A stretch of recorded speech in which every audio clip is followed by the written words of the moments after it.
મુખ્યમંત્રી ભૂપેન્દ્ર પટેલની ઉપસ્થિતિમાં રાજ્ય સરકારની અને મારુતિ સુઝુકી વચ્ચે investment letter hand over ceremony Gandhinagar મુખ્યમંત્રી નિવાસસ્થાન ખાતે યોજાઈ હતી.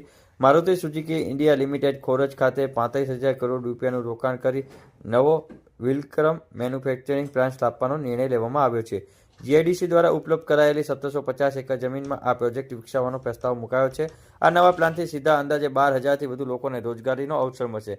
આ સ્પેસના વિસ્તારને એન્સિલિયર યુનિટ અને એમએસએમઈ એકમો વિકસાવવાથી અંદાજે 7.50 લાખથી વધુ પરોક્ષ રોજગારી સર્જવાની શક્યતા છે. 4 પ્લાન્ટ મળીને 10 વર્ષે કુલ 10 લાખ કાર ઉત્પાદનની ક્ષમતાનો પ્લાન્ટ વિકસાવવામાં આવ્યો છે અને આ પ્રોજેક્ટ જાહેર કરાયો છે.